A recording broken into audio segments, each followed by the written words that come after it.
पूरे साल हम शादी करेंगे लेकिन मुहर्रम के महीने में शादी नहीं करेंगे। क्यों?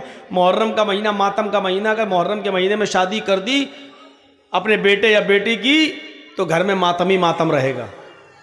जबकि सबसे अच्छा महीना और बाबरकत महीना है वो खैर बरकत के एतबार से देखा जाए रमज़ान का महीना छोड़िए, लेकिन इस्लाम का पहला महीना, और सारे अच्छे काम उसी महीने में हुए हैं। ज़मीन आसमान की तख्लीक और ये वो अल्लाह ताला ने मूसा अलैहिस्सलाम को फ़िरौन के जुल्म से नजात भी दी तो मुहर्रम के महीने में ये तमाम चीज़ें हुई। लेकिन आदमी इस महीने के बारे में क्या सोचता? नहीं, मुहर्रम के महीने में हम शादी नहीं करेंगे। ये है बदशगुनी, बदफाल।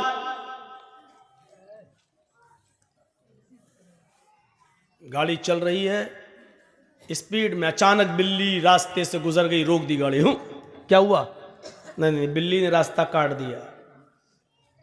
अरे इतने बड़े बड़े जुआरी, शराबी, कबाबी रास्ता काट रहे हैं, योगी मोदी सब रास्ते से गुजर रहे हैं तो रास्ता मनहूस नहीं हो रहा। बिल्ली बेचारी अल्लाह की मखलूक, बेकसूर जानवर, ये गुजर गया तो रास्ता रोक। नहीं, अरे गाड़ी रोकना थी तो इन मनहूस नेताओं के गुजरने पर रोकना चाहिए थी। कि अब तो पता नहीं सुबह सुबह किस नेता का चेहरा देख लिया, पता नहीं गाड़ी आगे बढ़ेगी कि नहीं बढ़ेगी। रोकना वहां चाहिए, रोक रहे इस बिल्ली पर। यह अकीदा रखना कि बिल्ली के गुजर जाने की वजह से एक्सीडेंट होने का खतरा है। गाड़ी रोक दी, 2 मिनट रुके, उसके बाद गाड़ी चला रहे हैं। यह है बदशगुनी।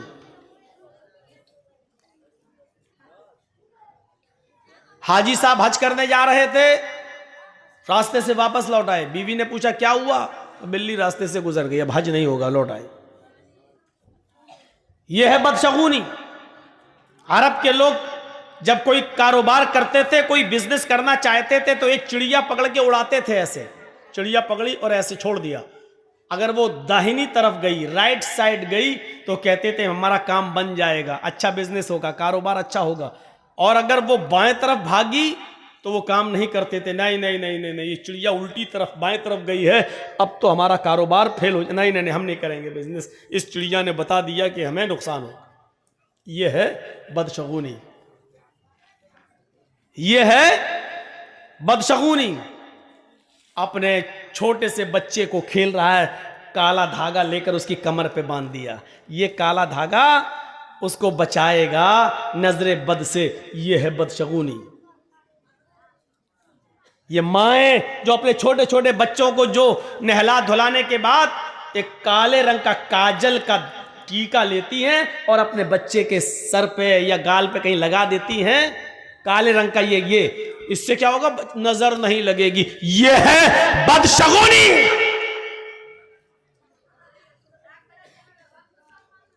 माफ कीजिएगा, सिर्फ इतना सा काला टीका लगा देने से तुम ये समझती हो कि मेरे बच्चे पे नजर नहीं लगेगी। अरे इतना सा काला टीका क्या, पूरा चेहरा भी अगर तू काला कर देगी तब भी ये काला रंग उसका कुछ नहीं कर सकता है। अपने बच्चे को नजरे बद से बचाना है तो सिर्फ ये दुआ पढ़ो, अल्हम्दुलिल्लाहि रब्बिल आलमीन से वलज़्ज़ालीन आमीन, और उसके बाद में कुल औज़ु बिरब्बिल फलक और कुल औज़ु बिरब्बिन नास, ये पढ़कर अपने बच्चों पर दम करो 3 मरतबा सुबह और 3 मरतबा शाम। आपके बच्चे पर नजर नहीं लगेगी। ये काले टीके बंद करो।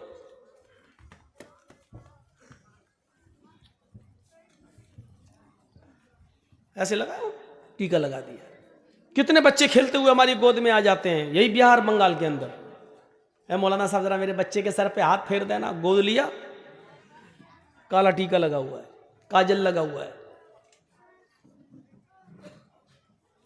इस अकीदे के साथ कि काला टीका लगा देने से बच्चे पर नजर नहीं लगेगी, गलत। 3 बार सूरह फातिहा पढ़ो, 3 बार कुल औज़ु बिरब्बिल फलक पढ़ो, 3 बार कुल औज़ु बिरब्बिन नास पढ़ो और अपने बच्चों पर दम करो। उसका तरीका ये होना चाहिए कि एक बार पहले पढ़िए आप औज़ु बिल्लाहि मिनश शैतानिर रजीम बिस्मिल्लाहिर रहमानिर रहीम अल्हम्दुलिल्लाहि रब्बिल आलमीन अर्रहमानिर रहीम मालिकि यौमिद्दीन इय्याका नअबुदु व इय्याका नस्तईन इहदिनस सिरातल मुस्तकीम सिरातल लज़ीना अनअमता अलैहिम गैरिल मग़दूबि अलैहिम वलद्दाल्लीन। फिर उसके बाद पढ़ो बिस्मिल्लाहिर रहमानिर रहीम क़ुल अऊज़ु बिरब्बिल फ़लक़ मिन शर्रि मा ख़लक़ व मिन शर्रि गासिक़िन इज़ा वक़ब। ये पूरी सूरत पढ़ो। उसके बाद पढ़ो बिस्मिल्लाहिर रहमानिर रहीम क़ुल अऊज़ु बिरब्बिन नास मलिकिन नास इलाहिन नास मिन शर्रिल वसवासिल ख़न्नास अल्लज़ी युवस्विसु फ़ी सुदूरिन नास मिनल जिन्नति वन नास। एक एक बार पढ़ लिया, अब बच्चे पे दम कर दो। इसके बाद फिर पढ़ो ऐसे ही, फिर पढ़ो ऐसे ही, ऐसे 3-3 बार पढ़ के आप सुबह दम कर दो फजर की नमाज के बाद, और शाम को दम कर दो इशा की नमाज के बाद। मौका लगे तो दोपहर में भी दम कर दो ज़ोहर की नमाज के बाद। लेकिन ये सब करने के लिए अम्मा को उठना पड़ेगा सुबह फजर में, नमाज पढ़ने के बाद दम करने के लिए। अब इन झमेलों से बचने के लिए कुछ कठमुल्लाओं ने कह दिया है काला टीका लगा दो, नजर नहीं लगेगी। सच बता रहे हैं, यही कठमुल्ला उल्टी छुरी से काटे जाने वाले हैं। काले, अगर काली चीज से नजर रुकने वाली होती तो हिंदू भाई तो इतने इतने बड़े वो काली दुर्गा माँ का इतना बड़ा वो लगा लेते हैं अपने घरों में, जबान निकाले हुए करे हुए। अब देखिए इसका मतलब उनके घर पे तो नजर ही नहीं लगेगी, पूरा इतना बड़ा रख लेते हैं, दरवाजे पे लगा देते हैं, जबान बाहर निकली हुई है। क्या कहेंगे आप उसको? यह है बदशगुनी। कितने बच्चों को देखता हूं नंगे घूमते और काला काला वो बंधा हुआ है, सब क्या गंडा बांध दिया है। फला मौलाना साहब ने पढ़ के दिया। अरे मौलाना साहब तू खुद ही बांध ले अपने कमर पे, ना इन गंडों से कुछ होना है, ना इस टीके से कुछ होना है। अल्लज़ीना हुम ला यततय्यरून, जो बदशगुनी नहीं लेते होंगे, बगैर हिसाब व किताब के जन्नत में जो जाएंगे 70,000 लोग, वो कौन होंगे? जो बदशगुनी नहीं लेते होंगे। वला यक्तऊन, जो अपने जिस्म को दगवाते नहीं होंगे। दगवाना समझते हैं ना, जानवर को दागा जाता है ताकि उसको पहचान लिया जाए खेत में किसका जानवर है। इसी तरीके से यहाँ पर वो चलवाना, हाथ पे कुछ टैटू बनवाना, मशीन चलवाना, नाम लिखवाना या कोई टैटू बनवाना ताकि वो निशान बना रहे, इसको कहते हैं दगवाना। जो साबुन से फिर मिटता नहीं है, उसका निशान बाकी रहता है। जब तक आप ऑपरेशन नहीं कराएंगे जब तक वो मिटेगा नहीं। जितने लोगों ने अपने जिस्म को दगवाया है, पहली फुर्सत में ऑपरेशन करके इसको मिटवा दीजिए। अगर इस हाल में मर गए तो अल्लाह की कसम तुम्हारी बख्शिश नहीं होगी। जिसके जिस्म को दागा गया हो और उसने अपने जिस्म पर दगवाया हो, ऐसा आदमी अगर मर जाए तो इसकी जनाजे की नमाज पढ़ना जायज नहीं है और इसको मुसलमानों के कब्रिस्तान में दफन करना भी जायज नहीं। लिखे बैठे हैं अपनी अपनी माशूकाओं के नाम, लड़के और लड़कियां लिख बैठी हैं अपने महबूबों के नाम। कभी यहां लिख लिया, कभी यहां दगवा लिया। साहब देख, कुछ लोग तेजाब से भी लिख देते हैं, कुछ लोग छुरी से लिखते हैं काट के। ये सब दगवाने के हुक्म में शामिल है, दगवाने के। शेख सालेह अल उसैमीन का फतवा है कि अगर किसी आदमी का मौत इस हाल में होती है कि उसके जिस्म पर टैटू बंधा हुआ है, दागा हुआ है, तो इस शख्स की न तो नमाज जनाजा पढ़ी जाएगी और न मुसलमानों के कब्रिस्तान में इसको दफन किया जाएगा। करने को तो कुछ भी कर लो। तो बगैर हिसाब और किताब के जो जन्नत में जाएंगे, उनमें जो अपने जिस्म को दगवाते नहीं होंगे। ए मदरसे के बच्चों, तुम लोग बार बार उठ रहे हो, जाओ यहां से चलो। जिसको जाना हो यहां से जाओ, जी बार बार उठकर डिस्टर्ब मत करो यहां पर।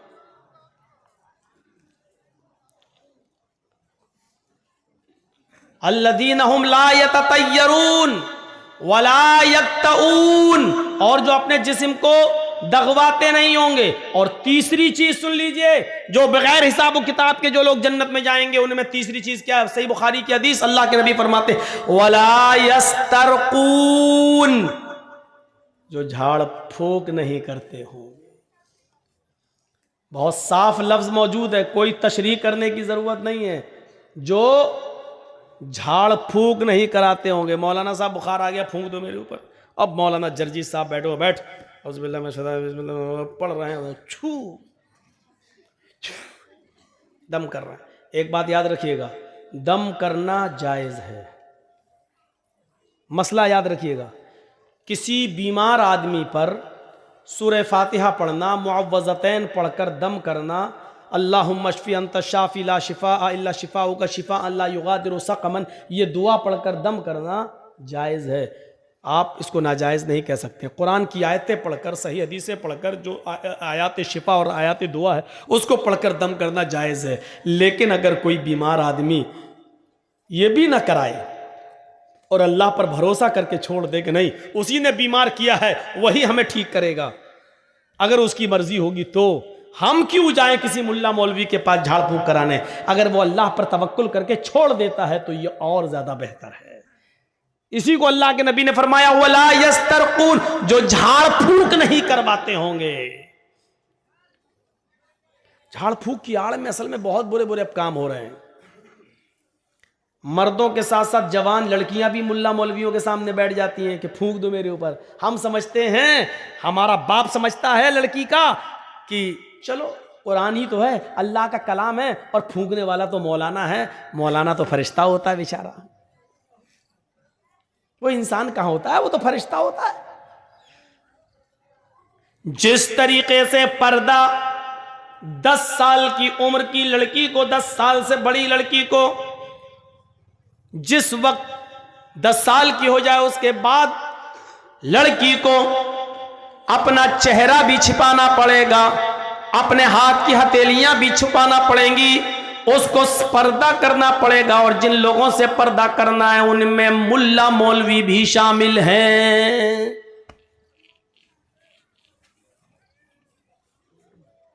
अब लड़की का बाप लड़की पर दम कर सकता है, लड़की का भाई लड़की पर दम कर सकता है, लड़की की मां लड़की पर दम कर सकती है, लड़की का शौहर लड़की पर दम कर सकता है। माफ कीजिएगा मौलाना जर्जीस, आपकी जवान बेटी पर दम नहीं कर सकते हैं सामने बिठाकर।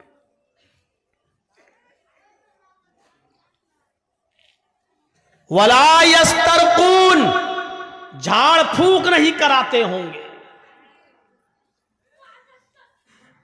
झाड़ फूंक अगर कोई शख्स करता है कुरान हदीस के दायरे में तो जायज है, लेकिन अगर अल्लाह पर भरोसा करके ये भी ना करवाया जाए तो अफजल है, बेहतर है। वला यस्तर।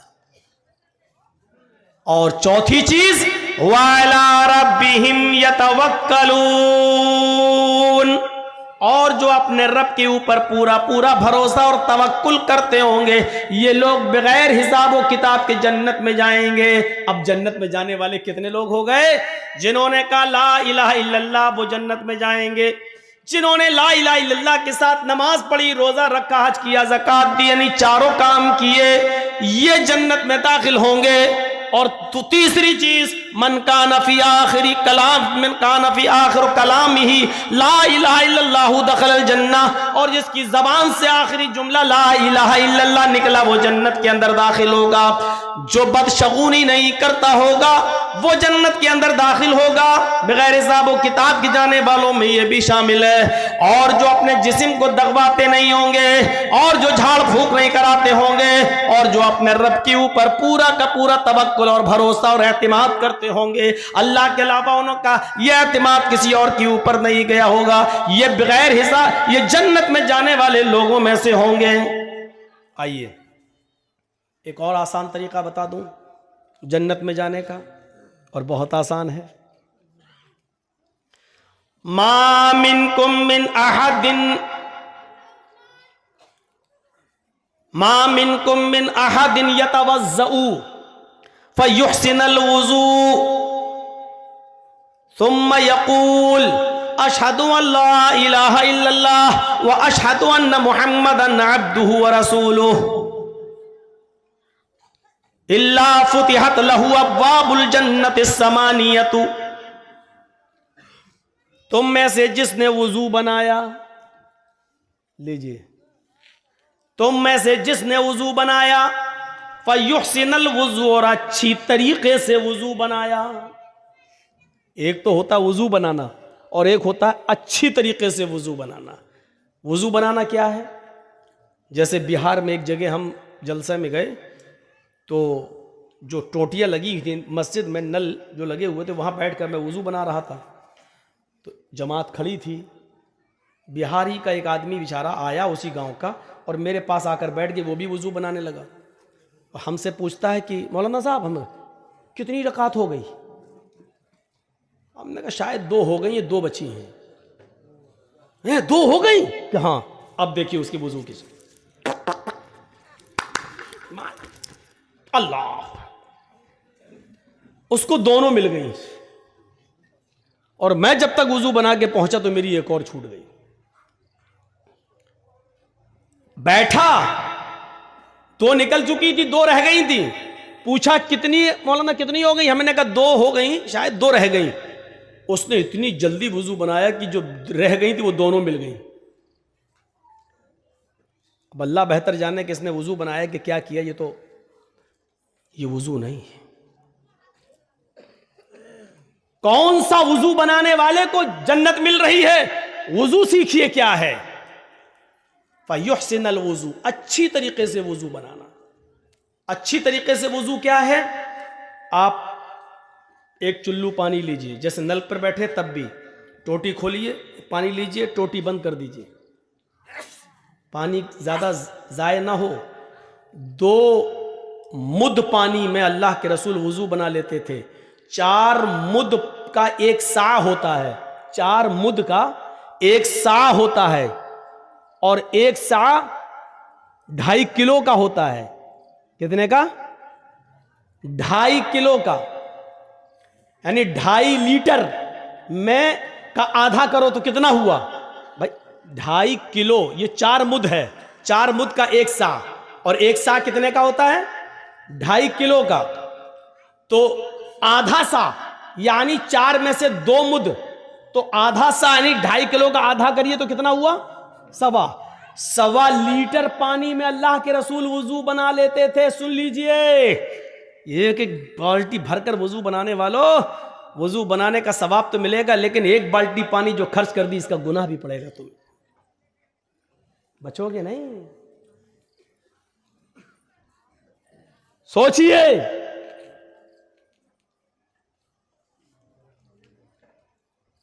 दो सा 2.5 दूनी 5 लीटर की एक कट्टी में अल्लाह के रसूल गुस्ल कर लिया करते थे, पूरा नहा लिया करते थे, और वो भी गुस्ले जनाबत, नापाकी वाला गुस्ल कर लेते थे।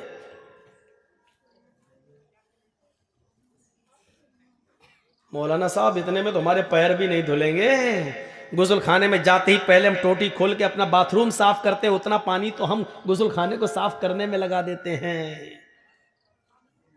एक एक चीज का हिसाब होगा। पानी की कदर उनसे पूछो जिस मुल्कों में पानी बड़ी मुश्किल से मिलता है, उनसे पूछो पानी की कदर,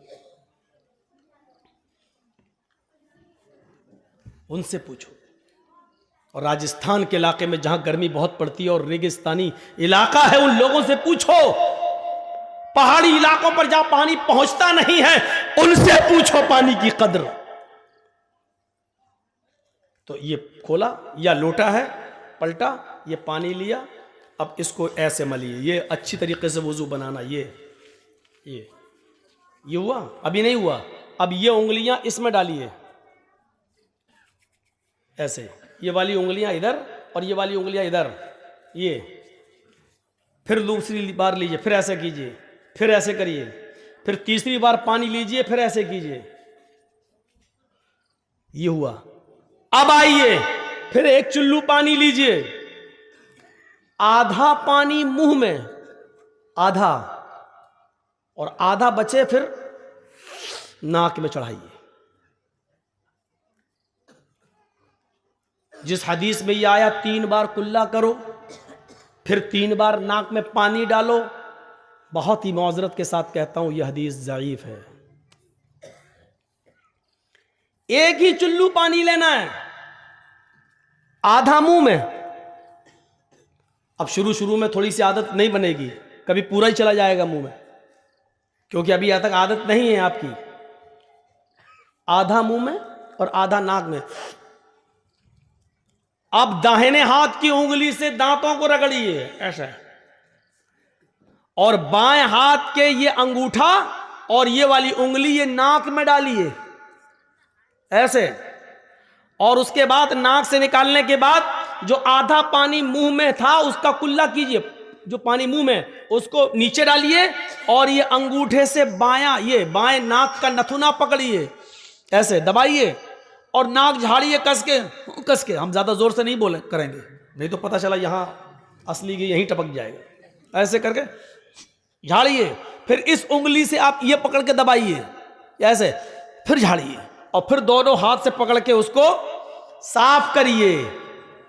ईमानदारी के साथ बताइए, अभी तो पैर तक हम पहुंचे भी नहीं हैं, ईमानदारी के साथ बताइए हाथ धुलने तक और कुल्ला और नाक में पानी डालने तक कितने लोग अमल करते हैं हमारी सोसाइटी और समाज में। इसका मतलब हमारा वुजू भी अभी सही नहीं है, नमाज का नंबर तो बहुत दूर में आएगा।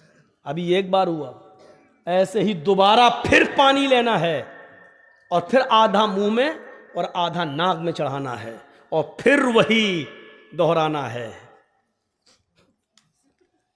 फिर तीसरी बार आधा मुंह में आधा नाक में, और फिर यही करना है। अब आया नंबर चेहरे का। अब देखिए ये नहीं, अभी हाँ, चेहरे का। एक चुल्लू पानी लिया और ऐसे लेके चुल्लू एक ही भरना है। बहुत से लोग नल की टोटी में ऐसे दोनों हाथ लेकर फिर मुंह धुलते हैं, पानी का ज़िया है, पानी की बर्बादी है। पानी एक ही चुल्लू लेना है, और उस एक चुल्लू पानी को लेकर ऐसे ये ऐसे ऐसे करिए, ये फिर लीजिए, फिर ऐसे करिए, मतलब कानों की लौ तक ये। और जब 3 बार ऐसे कर लें, फिर एक चुल्लू पानी अलग लीजिए। ये 3 बार मुंह हो गया।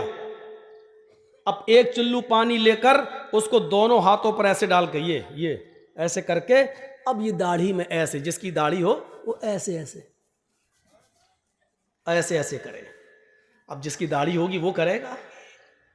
अब चिकने चपाट लेडीज चेहरे वाले थोड़ी कर पाएंगे बेचारे, जिनके चेहरे औरतों की तरह, वो बेचारे क्या करेंगे?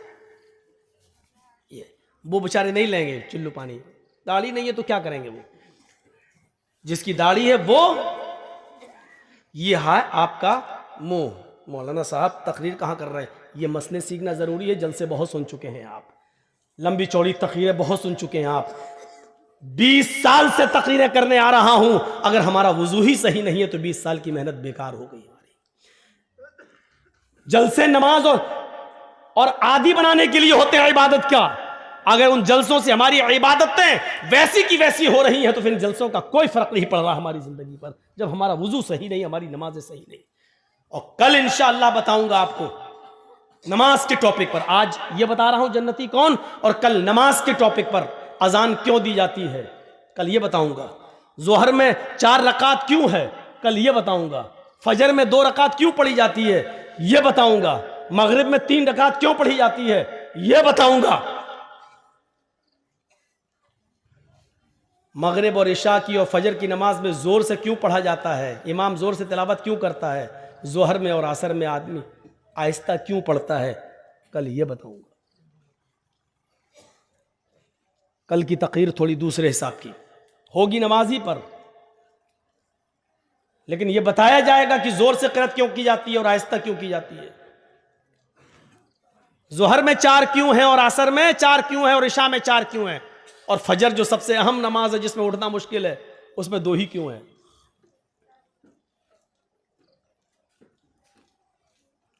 तो ये वुजू अभी, अब 3 बार चेहरा हो गया, अब ये हाथ ऐसे लीजिए, एक चुल्लू पानी बस, और इसी को आप चढ़ा लीजिए। बहुत से लोग कहते हैं ऐसे करोगे तो गुनाह ऊपर चढ़ जाएंगे। अल्लाह के बंदे, अपनी अकल से मत दौड़ाओ सारी खुराफातें।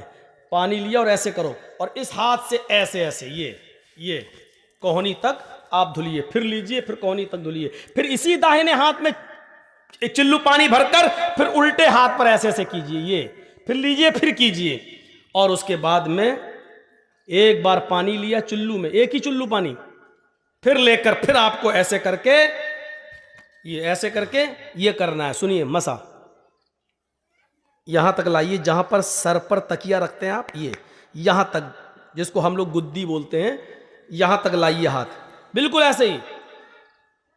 और इसको पूरी तरीके से, बहुत से लोग क्या करते हैं जो हिप्पी कट बाल रखते हैं, जो शाहरुख खान बने हुए हैं, अरे हम क्या इनके नाम लें, जो हिजड़े बने हुए हैं, ये कहूँ ये ज़्यादा बेहतर है।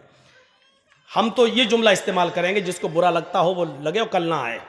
जो आजकल बिल्कुल लंबे लंबे बाल रखकर वो बने हुए हैं, हिप्पी कट, हिजड़े कट, ये कुछ बाल देखे ना आप कैसे कट रहे हैं, यहां से बिल्कुल मशीन चल रही है, यहां से चल रही है, यहां पर देख रहे हैं जैसे टिल्लू पंप रख दिया गया हो, यहां से टकला, यहां से टकला, यहां से टकला, बाल यहां पर हैं।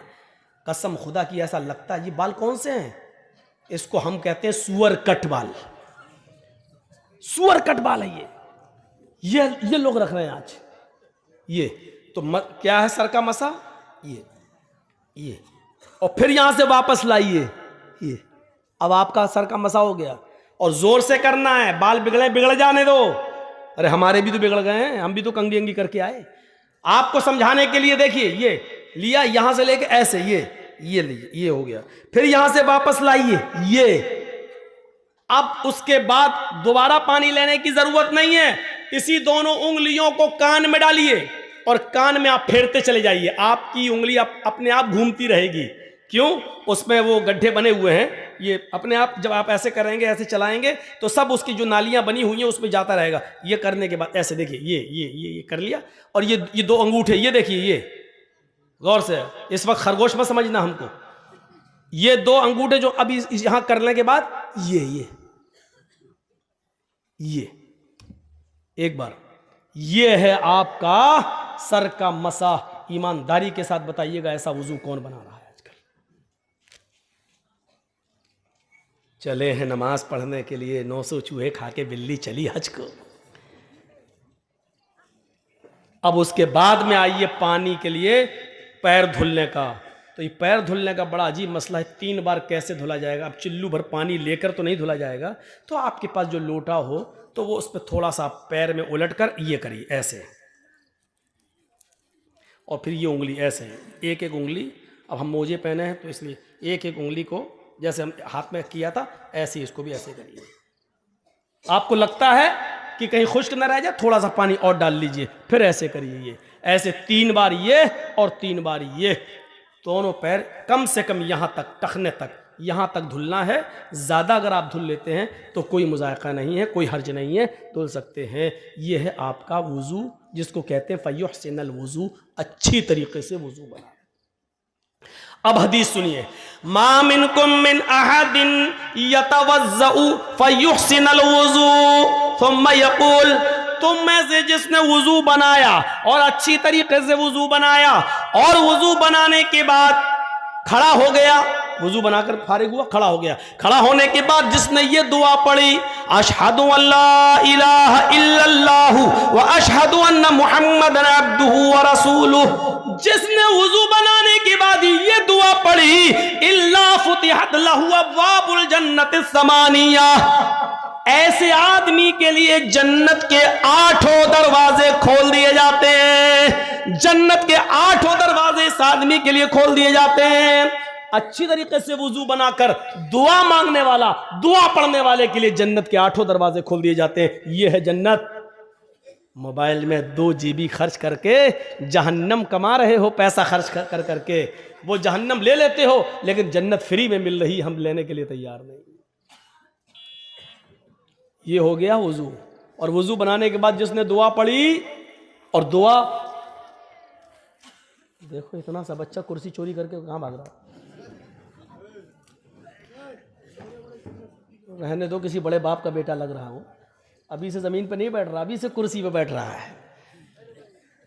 हमें डर लगता है आगे चल के ये मोदी ना बन जाए। तो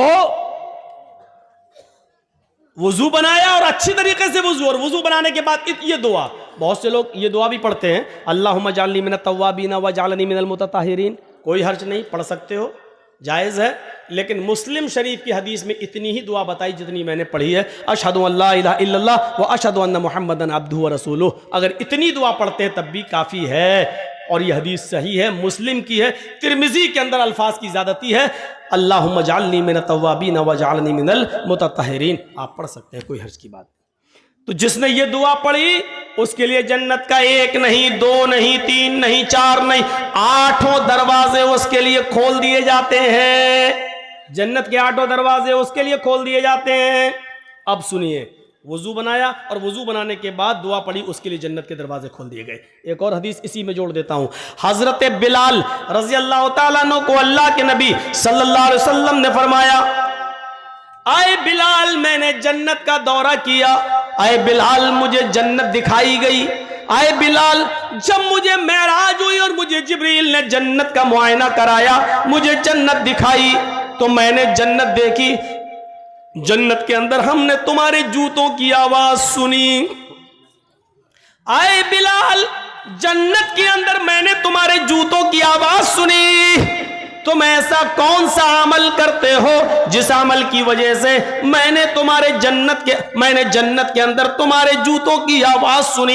यानी अल्लाह ने मुझे पेश की, ये बता दिया है, मुझे अल्लाह ने पहले ही से ये बाखबर कर दिया है कि मैं बिलाल को जन्नत देकर रहूंगा। आए बिलाल ऐसा अमल बताओ जो तुम दुनिया में करते हो और अल्लाह ने उस अमल के बदले में तुम्हें जन्नत दे दी। तो जानते हो हजरत बिलाल ने कौन सा अमल बताया? कहा अल्लाह के रसूल वैसे तो मैं नहीं जानता कि कोई अमल मेरा ज्यादा हो, जो सब करते हैं वो मैं भी करता हूं, जितना सब करते हैं उतना मैं भी करता हूं, लेकिन एक अमल शायद है जो मैं औरों को करते हुए नहीं देखता। फरमाया क्या? बिलाल बताओ क्या? फरमाया अय अल्लाह के रसूल मैं बगैर वुजू के कभी नहीं रहता, मैं बिना वुजू के कभी नहीं रहता। आए अल्लाह के रसूल जब भी मेरा वुजू टूटता है, जब भी मैं पेशाब व पायखाने से फारिग होता हूं, जब भी मैं सोकर उठता हूं, या जब भी मेरा किसी और वजह से वुजू टूट जाता है, किसी और वजह से वुजू टूट जाता है, तो अल्लाह के नबी फिर मैं फौरन वुजू बना लेता हूं, फिर मैं फौरन वुजू बना लेता हूं।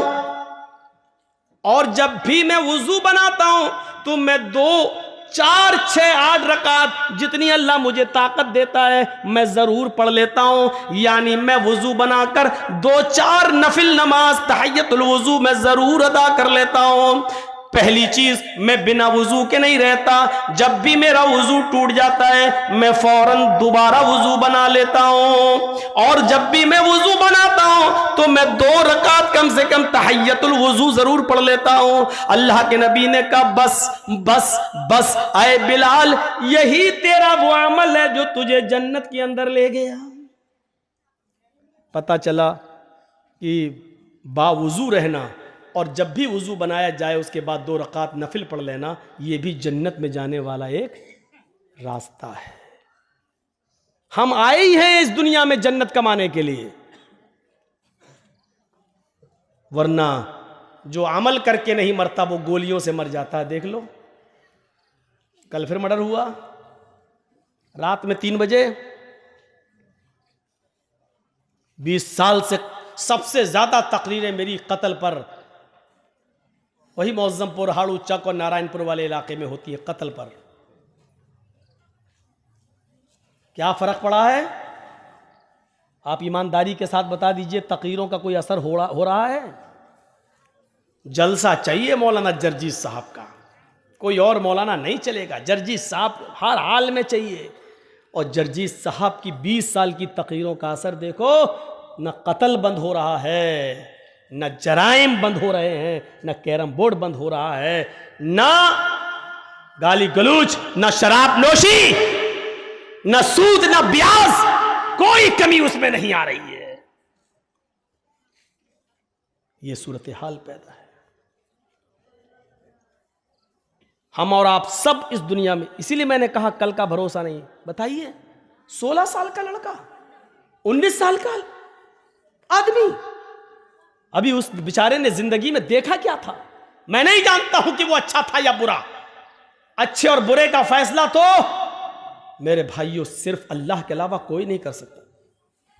और याद करो उस जंग को जिसमें एक काफिर कई मुसलमान सहाबा को कत्ल कर चुका है, और जब एक सहाबी उसके पास पहुंच गए और उसको मारने के लिए तलवार उठाई, क्योंकि वो कई लोगों को मार चुका था, जब सहाबी ने उसके पेट में तलवार मारना चाहिए, मौका अच्छा था, तो उसने फौरन तलवार फेंक दी और कहने लगा अशहदु अल्ला इलाहा इल्लल्लाह व अशहदु अन्ना मुहम्मदन अब्दुहु व रसूलुहु। देखो मैंने तलवार फेंक दी, कलमा पढ़ लिया, अब मुझे मत मारो, मैं मुसलमान हूं, मैं सहाबी, मैं इस्लाम ला चुका हूं। उस सहाबी ने तलवार रोक ली और रोकने के बाद कुछ सोचने लगा, कुछ सोचा और सोचने के बाद उठाकर तलवार मार ही दी और उसको मार डाला। जंग खत्म होने के बाद अल्लाह के नबी सल्लल्लाहु अलैहि वसल्लम के पास आए, कहा अल्लाह के रसूल उसने कई लोगों को मारा, जब मारते मारते हमारे करीब आया और मैंने तलवार उसके ऊपर उठाई तो उसने फौरन कह दिया अशहदु अल्ला इलाहा इल्लल्लाह व अन्ना मुहम्मदन अब्दुहु व रसूलुहु। उसने तलवार फेंक दी थी, कहने लगा कि मैं इस्लाम ले आया, मुझे मत मारो, मैंने रोक लिया तलवार, लेकिन उसके बाद फिर मैंने तलवार मार दी क्योंकि मैंने जान लिया था कि वो मौत के डर से कह रहा है। उसने देख लिया कि तलवार मेरे हाथ में, वो मौत से बचने के लिए कलमा पढ़ रहा है। अल्लाह के नबी सल्लल्लाहु अलैहि वसल्लम ने फरमाया लिमा कतलता लिमा कतलहू, तुमने उसको लिमा कतलतहू, तुमने उसको कत्ल क्यों किया? जब उसने कलमा पढ़ लिया था तो तुमने उसको कत्ल क्यों किया? इस सहाबी ने जवाब दिया आय अल्लाह के नबी, वो मौत के डर से कलमा पढ़ रहा था। उसने जब देख लिया कि मेरे हाथ में तलवार है और यह आदमी मुझे बिल्कुल मारने के डर पे है, तब उसने मौत से बचने के लिए कलमा पढ़ लिया, इसलिए मैंने उसको मार दिया। फरमाया अशक़क़्त क़ल्बहू, उसने मौत के डर से कलमा पढ़ा या अल्लाह के डर से कलमा पढ़ा, ये तुझे कैसे पता चला? क्या तूने उसके दिल को चीर कर देख लिया था? क्या तू उसके दिल में घुसा हुआ था? तुझे कैसे पता चला कि उसने मौत के डर से पढ़ा है या अल्लाह के डर से? कल कयामत के दिन तू इस कलमे को क्या जवाब देगा? कल कयामत के दिन ये कलमा जब आएगा ला इलाहा इल्लल्लाह मुहम्मदुर रसूलुल्लाह, जब इसकी जबान से ये कलमा निकलते हुए आएगा तो तू इस कलमे को कल क्या जवाब देगा? कयामत के दिन तू इस कलमे को क्या जवाब देगा? इस कलमे की गर्दन का हाथ तेरे गरिबान पर होगा, तू इस कलमे को कल कयामत के दिन क्या जवाब देगा? मेरे भाइयों, इस हदीस से पता चलता है कि किसी भी कलमा गो मुसलमान को मारना, किसी मुसलमान को कत्ल करना कितना बड़ा जुर्म है। उस कयामत के दिन जिस आदमी को कत्ल किया गया है, मकतूल जिसको कत्ल किया गया है, कयामत के दिन अपने कातिल को ढूंढेगा, इधर उधर पूरे मैदाने मैशर में ढूंढता फिरेगा। जब कातिल उसको नजर आ जाएगा तो ये उसके सर के बाल पकड़कर उसको खींचते हुए लाएगा और सीधे लाकर अल्लाह रब्बुल आलमीन के सामने लाकर खड़ा कर देगा। अल्लाह पूछेगा मेरे बंदे ये क्या है? वो कहेगा आय अल्लाह, ये मेरा, इसको मैं खींच कर तेरे सरबार में लाया हूं। आए मेरे परवरदिगार, आय अल्लाह, सल हाजा लिमा कतलनी, आज तू इससे सवाल करके इसने दुनिया में मुझे क्यों मारा था? आज इससे तू सवाल कर इसने दुनिया में मुझे क्यों कत्ल किया था? आज इससे तू पूछ इसने दुनिया में मुझे क्यों कत्ल किया था? मुझे कत्ल करने के बाद मेरी बीवी को बेवा किया था, मेरे बच्चों को यतीम किया था। इससे पूछ के मेरी बीवी का क्या कसूर था जो तूने उसको बेवा कर दिया? इससे पूछ के मेरे बच्चों का क्या कसूर था कि तूने उसको यतीम कर दिया? इससे पूछ कि मेरी बाप का, मेरी मां का क्या कसूर था कि तूने उससे उसकी औलाद छीन ली? वो रोते रहे। पूछ इससे, आय अल्लाह, ये मेरे सवाल का जवाब नहीं देगा, आज तेरे सवाल का जवाब देगा। सल हाजा लिमा कतलनी, इससे पूछ कि इसने दुनिया में मुझे क्यों मारा था, इसने दुनिया में मुझे क्यों कत्ल किया था। इस हदीस के होते हुए कितना बड़ा दिल और कितना बड़ा कलेजा है कातिलों का, ये सोचकर कि एक दिन उनको भी मरना है, ये सोचकर उनके दिल क्यों नहीं कांप जाते? कैसे नहीं मरेगा? तो आदमी ऐसे मरेगा, मरना है। हाँ, यही वो अमल है जिसने तुम्हें जन्नत के करीब कर दिया है, बावुजू रहना। और जब भी वुजू टूटता, और याद रखिएगा वुजू उन्हीं चीज़ों से टूटता है जिन चीज़ों को अल्लाह के रसूल ने बयान कर दिया है। माँ अखरजा मिनस सबीलैन, पेशाब और पायखाने के रास्ते से किसी भी चीज़ के निकलने से वुजू टूट जाता है। पेशाब करने से भी वुजू टूट जाता है, लेटरिन करने से भी वुजू टूट जाता है, हवा के खारिज हो जाने से वुजू टूट जाता है। इसी तरीके से गहरी नींद सो जाने से, सोकर उठने से वुजू टूट जाता है। इसी तरीके से कै आ जाए, उल्टी आ जाए, उससे वुजू टूट जाता है। इसी तरीके से आपकी नाक के नक्सीर फूट जाए तो उससे वुजू टूट जाता है। इसके अलावा और चीज़ों से वुजू नहीं टूटता, अगरचे वो गुनाही क्यों ना हो। मसलन कोई पूछता है कि मौलाना साहब मैं वुज़ू बना के आया लेकिन नमाज खड़ी होने में थोड़ा टाइम है, अगर वुज़ू की हालत में बीड़ी पी लूँ तो वुज़ू टूट जाएगा या नहीं टूटेगा? तो सुन लो, बीड़ी पीने से वुज़ू नहीं टूटता है, सिगरेट पीने से वुज़ू नहीं टूटता है, लेकिन बीड़ी और सिगरेट के पीने का गुनाह आपको पड़ेगा। और बात खुलकर कह दूं, शराब पीने से भी वुजू नहीं टूटेगा। हाँ, शराब पीने के बाद नशा इतना आया कि आपको होश ही नहीं है, तब आपका वुजू टूट जाएगा, क्योंकि अब आपको होश नहीं है। वुजू आपका तब टूटेगा, लेकिन शराब पीने से वुजू नहीं टूटेगा, लेकिन शराब पीने का गुनाह पड़ेगा। इससे भी ज्यादा खुल के कह दूं, माँ बहन की गालियां जो लोग दे देते हैं वुजू की हालत में, गाली देने से भी वुजू नहीं टूटेगा, क्योंकि शरीयत ने वुजू टूटने की जो शराइत बताई हैं उनमें गाली देना शामिल नहीं है। गाली देने से भी वुजू नहीं टूटेगा, लेकिन गाली देने का गुनाह पड़ेगा। हाँ, ऊंट का गोश्त खाने से वुजू टूट जाएगा। सारी कोई भी चीज खाइए, किसी भी चीज के खाने से वुजू नहीं टूटेगा, लेकिन ऊंट का गोश्त खाने से वुजू टूट जाएगा। यह हदीस है। क्यों टूटेगा मसलहत नहीं मालूम है, लेकिन बाज़ उलमा ने लिखा है, शारहीन हदीस ने लिखा है, चूंकि ऊंट बहुत गर्म होता है और गर्म चीज खाने के बाद उसकी गर्मी को खत्म करने के लिए पानी की जरूरत पड़ती है, इसलिए वुजू बताया है। लेकिन यह मसलहत ऐसे ही लोगों ने बता दी है, इसकी कोई दलील नहीं है। जहां तक मेरा अपना इल्मी नाकिस इल्म का तकाजा है, मैं कह सकता हूं कि वुजू के टूटने की शायद ये वजह हो सकती है कि ऊंटों के ऊपर जिन्नात का साया ज्यादा होता है। ऊंट के ऊपर अक्सर जिन्नात का साया ज्यादा होता है, और जिन्नात आग से पैदा होते हैं, इसलिए आग को बुझाने के लिए पानी की जरूरत पड़ती है। इसलिए ऊंट को खाकर, उसका गोश्त खाकर कहीं ऊंट के ऊपर जो सवार जिन्नात, उसका असर आपके ऊपर ना आ जाए, इसलिए उस जिन्नात के असर को खत्म करने के लिए वुजू की जरूरत है। वुजू बना लेंगे तो असर खत्म हो जाएगा, शायद इसलिए वुजू बताया हो। लेकिन वजह कुछ भी हो, सच यह है कि ऊंट का गोश्त खाने से वुजू टूट जाता है। हमें वुजू बनाना है ऊंट का गोश्त खाकर। मसलन हम बावुजू हैं, किसी ने ऊंट का गोश्त दे दिया, हमने खा लिया, अब हमारा वुजू नहीं रहा, अब हमें नमाज पढ़ना है तो वुजू बनाना पड़ेगा। मसलहत कुछ भी हो, हमें यह हुक्म मानना है, क्योंकि जनाब मोहम्मद रसूलुल्लाह सल्लल्लाहु अलैहि वसल्लम ने फरमाया है। तो यह मुर्गी खाइए, बकरी खाइए, गाय खाइए, भैंस खाइए, जितने हलाल जानवर खाइए, बावुजू है, आपका वुजू नहीं टूटेगा। लेकिन ऊंट का गोश्त खाएंगे उसके बाद वुजू आपका टूट जाएगा। और चीजों से वुजू नहीं टूटेगा। गाली आप दे रहे हैं, नहीं टूटेगा वुजू, लेकिन हाँ, गाली देने का गुनाह पड़ेगा। अब सवाल ये कि हमने किसी को गाली दी, तेरी माँ का तेरी, अब गाली देने के बाद वुजू है ही, अब हम नमाज पढ़ने जाएं, हाँ जा सकते हो।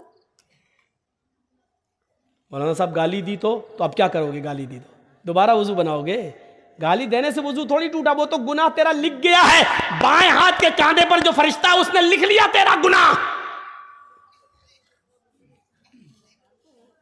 अब तुम जाओ अल्लाहु अकबर कहो, नमाज पढ़ो, अब उसमें दुआ तो आएगी, औज़ु बिल्लाहि मिनश शैतानिर रजीम बिस्मिल्लाहिर रहमानिर रहीम। भाई सुभानक अल्लाहुम्मा पढ़ोगे तो उसमें पढ़ोगे ना, वला इलाहा गैरुक औज़ु बिल्लाहि मिनश शैतानिर रजीम बिस्मिल्लाहिर रहमानिर रहीम अल्हम्दुलिल्लाहि रब्बिल आलमीन अर्रहमानिर रहीम। अल्लाहुम्मा बाइद पढ़ोगे तब भी अल्लाहुम्मा बाइद बैनी व बैन खताया कमा बाअदत बैनल मशरिक़ि वल मग़रिब अल्लाहुम्मा नक़्क़िनी मिनल खताया कमा युनक़्क़ा थौबुल अबयज़ु मिनद दन्स।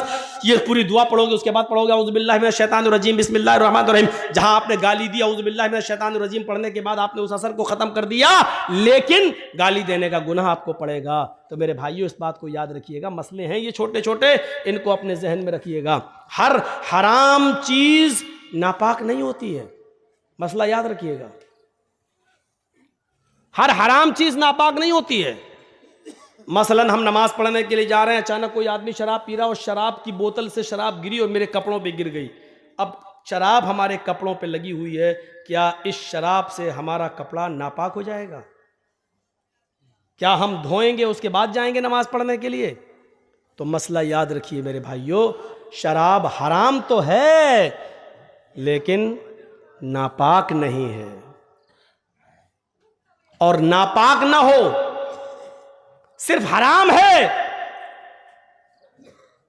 सिर्फ हराम है, यानी उसको आप पी नहीं सकते, उसका पीना हराम है। लेकिन कपड़े पे अगर आपकी गिर गई है और नमाज की जमात खड़ी है तो आप उसी कपड़े में नमाज पढ़ लीजिए, आपकी नमाज हो जाएगी। इसी तरीके से आपने किसी जानवर को ज़िबा किया, बकरे को या गाय को, और छुरी चलाते वक्त खून की छींटें आपके कपड़े पे आ गई, खून हराम तो है। इन्नमा हर्रमा अलैकुमुल मैतता वद्दम, अल्लाह ने खुद कहा तुम्हारे ऊपर मुर्दार हराम है, तुम्हारे ऊपर खून हराम है, तुम्हारे ऊपर लहमल खिंजीर, सूअर का गोश्त हराम है। कहा है, सुन लीजिए, खून हराम तो है, आप खून पी नहीं सकते हैं। खून जब आप निकालेंगे तो जम जाएगा, जमा हुआ खून आप चाकू से काट कर आग में भून कर खा नहीं सकते हो। महाराष्ट्र में, कोकण में बहुत से लोग खाते हैं। भैंस काटी, कोई भी कुत्ता काटा, कुछ भी काटा तो ब्लड जो निकला उसको एक प्लेट में जमा किया, उसको जमाया, चाकू से काटा और पनीर की तरह हो जाता है वो, चाकू में लगाया, आग में भूना और खा रहे हैं उसको। तो खून खाना और खून पीना हराम है लेकिन नापाक नहीं है। नापाक की दलील चाहिए, नापाक नहीं है। हर हराम चीज नापाक नहीं होती है।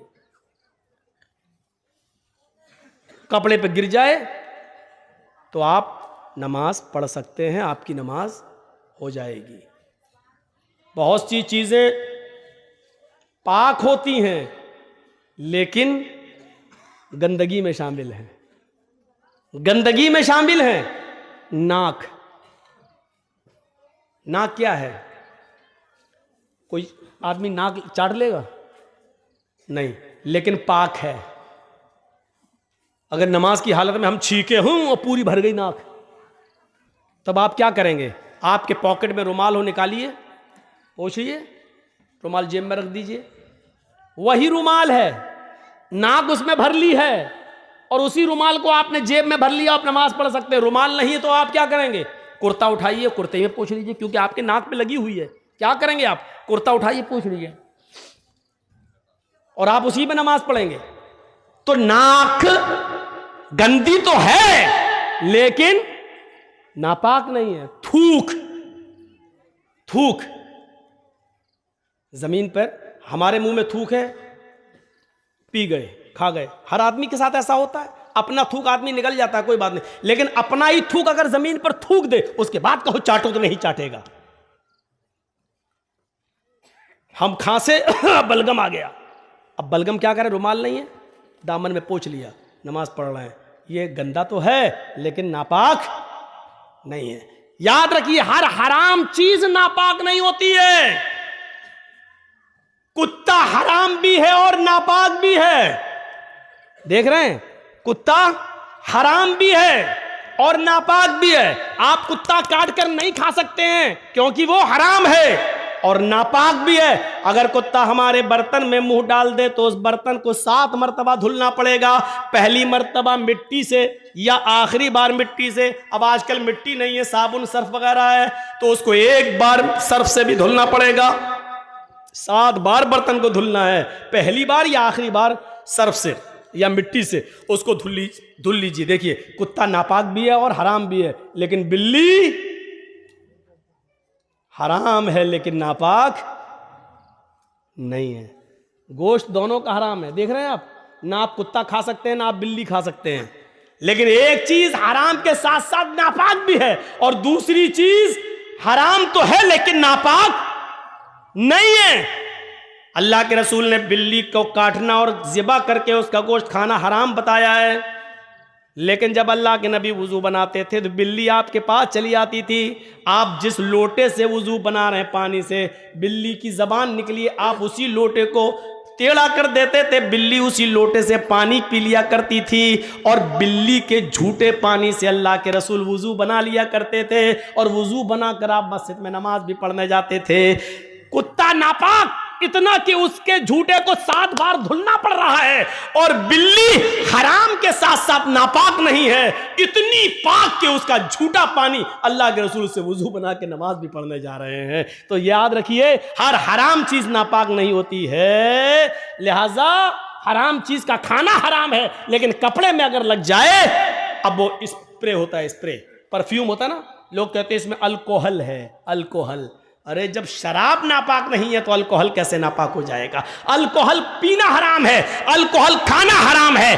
अल्कोहल की बोतल लाकर आप पिएंगे, ये हराम है, लेकिन अल्कोहल अगर कपड़े में लग जाए, खुशबू है, परफ्यूम में है, मारा स्प्रे और नमाज पढ़ने जा सकते हैं? हाँ जा सकते हो, उसमें अल्कोहल है, बना रहने दो अल्कोहल। अल्कोहल तो फौरन उड़ जाता है, जैसे ही आपने मारा स्प्रे, स्प्रे की खुशबू आपके उस पे आई और अल्कोहल उड़ जाता है। अल्कोहल रुकता नहीं है। होम्योपैथिक मेडिसिन में अल्कोहल डाला जाता है, और जब अल्कोहल जब आप ऐसे पकड़ेंगे और पानी में बूंद डालेंगे, होम्योपैथिक ड्रॉप्स डालेंगे, लिक्विड होम्योपैथ, तो वो अल्कोहल उड़ता जाएगा। अल्कोहल रुकता नहीं है। तो मेरे भाइयों, परफ्यूम लगाकर भी नमाज पढ़ना जायज है, अगरचे परफ्यूम में अल्कोहल क्यों ना हो, नमाज पढ़ सकते हैं, क्योंकि हराम तो हो सकता है लेकिन नापाक नहीं। अच्छा, अब लोग कहेंगे हराम तो है, हराम तो है, हराम चीज कपड़े पे लग जाए तो कैसे नमाज हो जाएगी?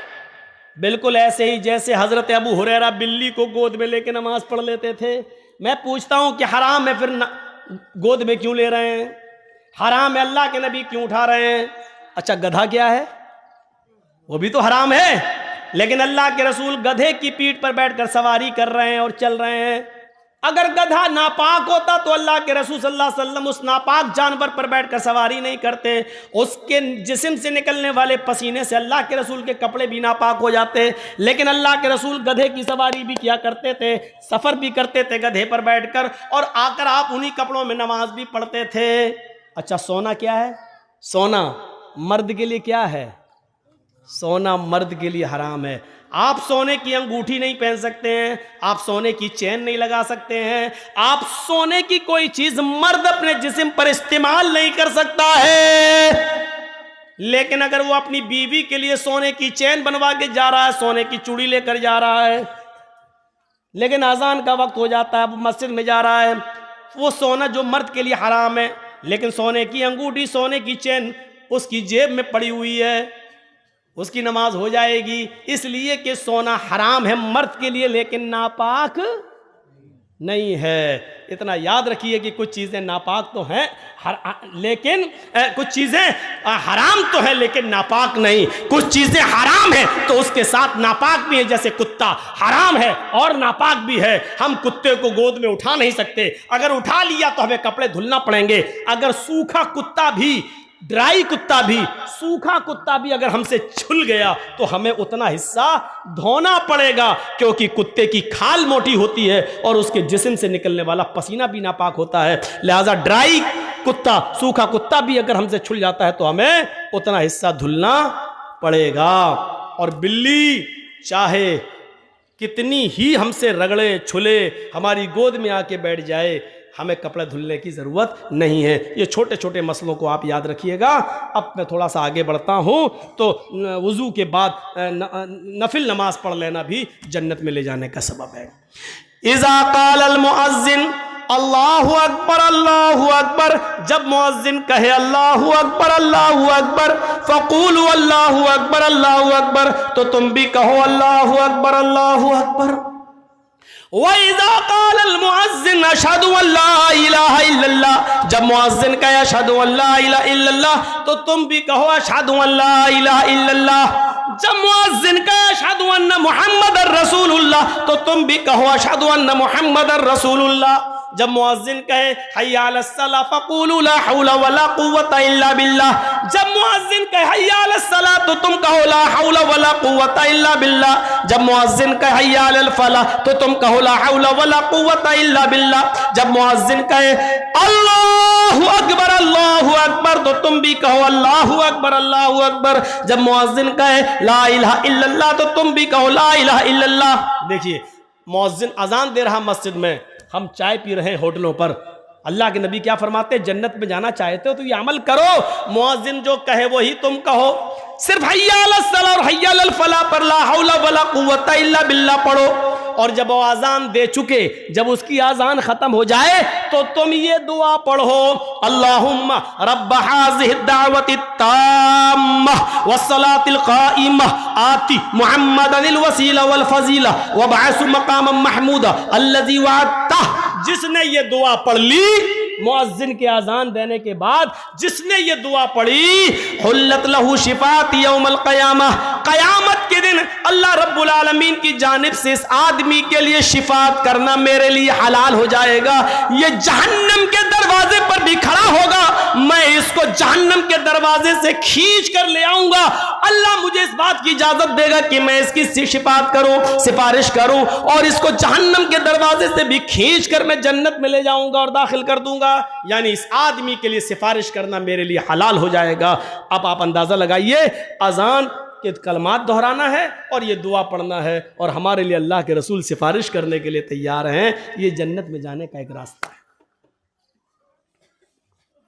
एक सहाबी अल्लाह के नबी के पास आए, अब तो इतनी चीजें हो गई कि हम किसी को खड़ा करके पूछे कि कितनी है तो कोई नहीं बता पाएगा। अब तो हमें भी सोचना पड़ेगा हम कितनी बता चुके हैं। एक सहाबी अल्लाह के नबी के पास आए, कहा दुल्लनी अला अमलिन इज़ा अमिलतुहु दखलतुल जन्नह, एक ऐसा अमल बता दीजिए कि जिसको मैं करूं और करते ही जन्नत में दाखिल हो जाऊं। अल्लाह के रसूल ऐसा अमल बताओ जिसको मैं करूं और जन्नत में दाखिल हो जाऊं। तो अल्लाह के नबी ने उसको क्या फरमाया, ताबुदुल्लाह, एक अल्लाह की इबादत कर, तुकीमस सलातल मफरूज़ा, फर्ज नमाज की,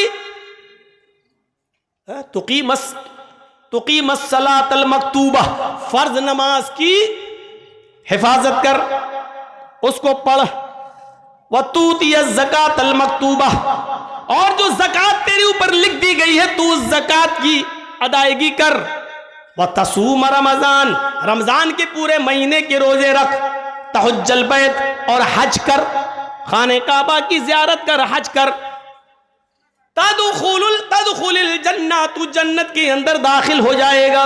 लीजिए कितना आसान रास्ता बता दिया अल्लाह के नबी सल्लल्लाहु अलैहि वसल्लम ने। ये जन्नत में जाने वाला रास्ता है, और जन्नत में जाने वाले रास्ते अल्लाह के नबी बतला रहे हैं। आइए, ये हमारी माँ बहनें आई हैं, इनको भी जन्नत में जाने का एक रास्ता बता दूं। बैठ जाओ भाई, मत उठो सामने से। एक भी रास्ता निकल गया तो क्या करोगे? सुनिए, बहुत अच्छा, मां बहनें आई हैं, सुन लो।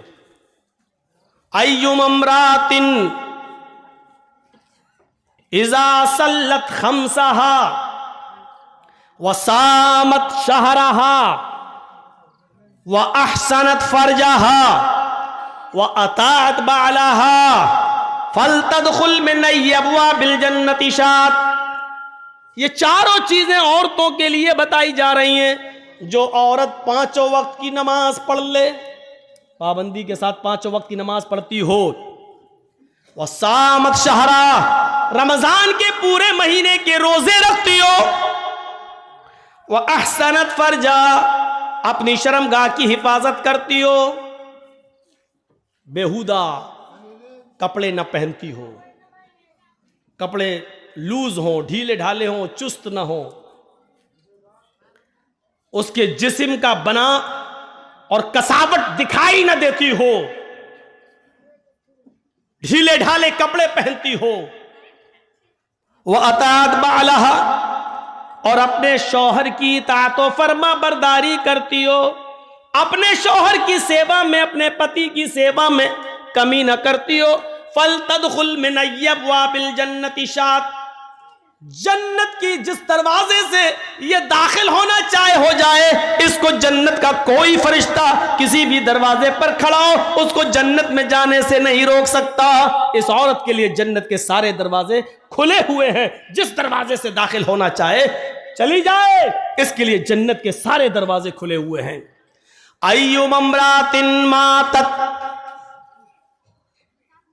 व ज़ौजुहा राजिन,